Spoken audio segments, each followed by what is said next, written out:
I do have conflicting feelings when the fall is starting to put its stamp on our gardens. I have a feeling that I want my lush garden still to be there. I want my roses to bloom and that beautiful bright greenery to be there and that desire to grow from all the plants. But at the same time, there is a call of home. And usually in spring, when spring comes, I am all out into the garden, my house gets neglected, I'm all poking around doing this and that in the garden, happy that sun is out and everything is getting green. But at the same time, when fall comes, I am getting into the house, getting cozy with books and this and that, and garden. I let garden go in a way. I let garden fall asleep. So hence my mixed emotions about it. And a lot of people, when they start thinking about home, not the garden, they forget that fall can be a great time to break that disease cycle in their garden. And I think that the understanding of disease in different plants, not just in roses, our beloved roses, right, is somewhat misunderstood by gardeners.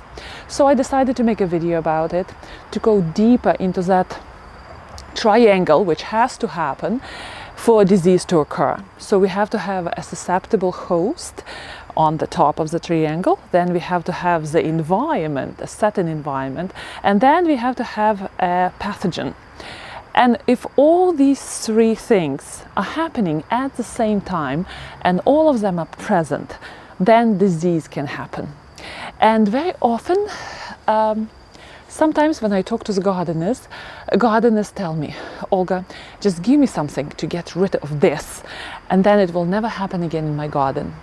But I spend some good time telling them that if you don't change something in your environment or the way you take care of the plant, or you wouldn't introduce a more genetically healthier plant into the garden, or you will stay on top of the pathogen cycle, the life cycle, so the year, then the disease the chances are high that disease will occur again. And the understanding that if we just eradicate a disease and then it won't happen again in the garden, it's a false understanding. So let's walk around the garden and let's explore the nature of the disease. All right, so what is a plant disease? The definition of plant disease is when the entity interferes with a plant's function over a period of time. And here, the most important thing in this definition is over a period of time. That's how the disease is different from the injury, because let's say the tree falls on the plant, destroys the plant in a second, and that's not a disease, that's just the injury and death of the plant. So over the period of time, the pathogen, the entity, interferes with the plant, and then the functions of the plant are disrupted, and then we have the symptoms of the disease, and then we can say that plant is sick. The plant shows symptoms of the disease. And very often, for the beginner gardener, it's very important to know how it might seem so obvious, but a lot of gardeners don't know it. When gardeners introduce plants into their garden, they should know how they look, how healthy plants look, or how healthy plants should look when they mature. Very often I see people get scared of rose rosette disease by looking at those juicy, nice burgundy shoots on roses, and those are just healthy shoots on the roses. Recently, one very famous rose magazine published a picture of rose rosette disease, and it actually was a nice, good, clean burgundy shoot on a young rose in spring. So that's very important. Gardeners know how plants should look, how healthy plants should look, and then if something goes wrong, you can know the difference, that plant is struggling. In order to tackle a disease in our garden, a plant disease in the garden, we usually address one or more of these triangle edges. So we have susceptible host, environment, and pathogen.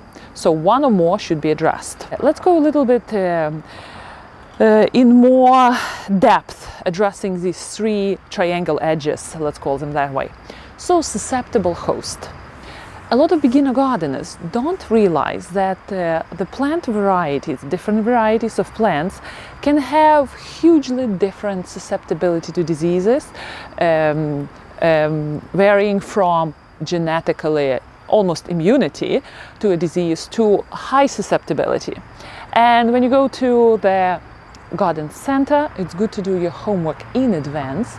And if you want, let's say, to buy azalea into your garden, do a research and find which azaleas do best in sun if you have sunny locations, best in shade, best to your area. And then you would be able to avoid very difficult and complicated fights with diseases in your garden. A second corner of this triangle is environment. And very often people overlook that. They treat the disease and they just take it as usual in the garden. For example, the sprinklers are going on, and after the black spot is treated, the sprinklers are still going, overhead irrigation. And of course, black spot thrives in humid conditions, and gardeners, beginner gardeners, don't know it, and they continue with the same practice. So here too, the environment in the garden can be changed. Since our garden is somewhat artificially created space where we, the gardeners, are trying to stamp on our rule and stamp our order on the plants. We do also have responsibility for placing plants in the place where they want to grow, sunny conditions, for plants which are sunny. And of course, our roses do love sun, at least 6 hours, for them to stay healthy and be less sick.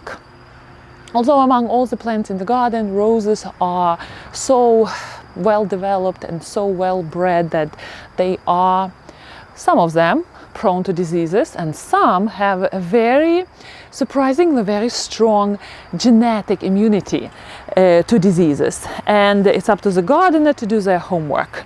And very often the beauty of roses don't coincide with genetical immunity to diseases. Some roses are gorgeous, and some gardeners will have them no matter what, no matter how susceptible to diseases those roses are.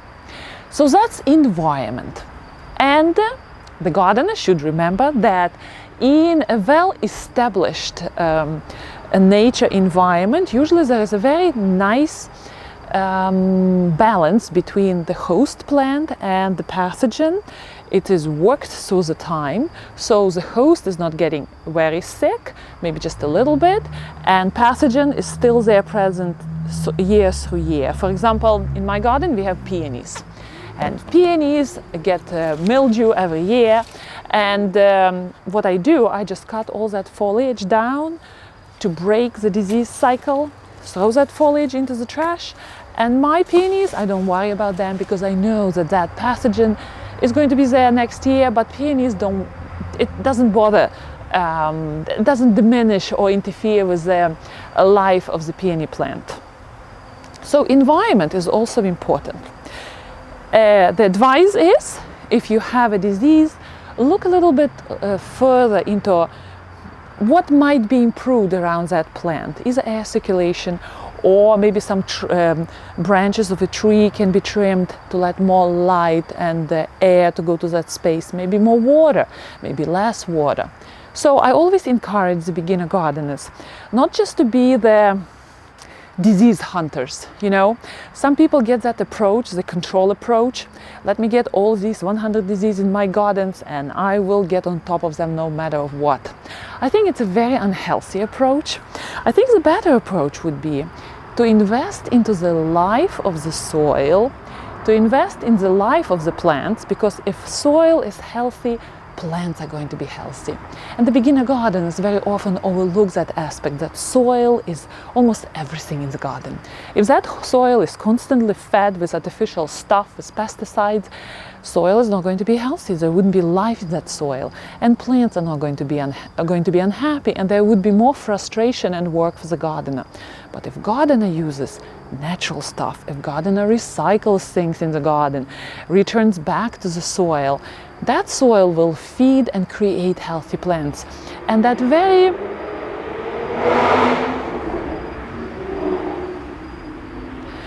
very fragile balance will slowly start to form in the garden.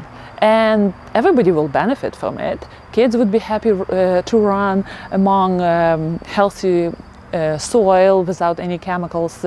We would be happy to eat all our produce from the garden. Plants would be healthier to fight diseases. All the beneficial insects would be coming in. So there is a lot in the thought of not chasing diseases, but looking from a different perspective, of making sure that plants are healthy. Because if plants are healthy, they can fight better. So that's about the environment. How about the pathogen? Well, if we want to address that triangle edge, the best way would be to know your enemy, as I said in one of my previous videos, and try to break the life cycle of the pathogen. For example, here I have my apple trees here, and we bought them from the nursery several years ago, and they were very sick with all sorts of leaf spots. And that year, the first year they were here, oh my gosh, they lost almost all the leaves at the beginning of the fall. But I was very diligent in collecting all the leaves after them in the fall and throwing all those sick leaves into the trash. And this year, my apple trees are looking and giving us a little bit more of apples, although these apples, this apple is very sweet, and the apples on this tree are not tasty at all. So I'm going to give this apple several more years to see how this apple is doing, but we are not happy with the fruit flavor. But I'm still going to collect all the leaves and break the life cycle of the pathogen. And gardeners, keep in mind that some pathogens have only one life cycle, which coincides with the year cycle, and some of them, like let's say aphids, the parasites, they can have many life cycles through the season. So if you get that disease out of control, you don't get on top of it on time, it can really create a lot of trouble in your garden. The way I am going to work in my garden this season to make sure that my garden is healthy next year, I would be collecting all the diseased foliage, including apple leaves. I will let my maple leaves to fall and cover the soil where I want it to be. I will be mulching my plants for winter. I will make sure that my grass is not high going into winter because it can also harbor diseases. I will trim it. What else I will do? I will make sure that my roses, my long cannon roses, are not rubbing against each other and they are all secure. Keeping on top of all the shrubberies in the corners. You know, a lot of people like to leave their garden kind of wild through the winter to encourage wildlife. But I have so many plants around the foundation of the house that definitely all that stuff is going to be cleaned up. So there are still a lot of jobs to be done in the fall in the garden, and the weather is going to be wonderful in New England. So I will still have a lot of plenty of good days of the fall. All right, my dear gardeners, I hope my little talk was helpful and some beginner gardeners learned a little bit and would be able to enjoy their gardens a little bit more next year. Life is moving into the house slowly from the garden. They say that winter is going to be strong and windy and cold and hopefully snowy. I look forward to that. Well, enjoy your gardens, and I know that in Northern Hemisphere we are ready to close for the winter, and in Australia, the viewers from Australia are celebrating right now the flamboyant spring. I may be a little bit of jealous about that, but you know what, at the same time, I look forward to this quiet time of the winter where I can read books. And by the way, I found this excellent resource about all the designer books, you know, the books which students learn in colleges. So I put them all together and I'm going to request them from the library, and I will keep you posted. I'm very excited about that list of books. I'm already piling up what to read for winter. All right, so that's the update. Happy gardening, and we will see you in our next video.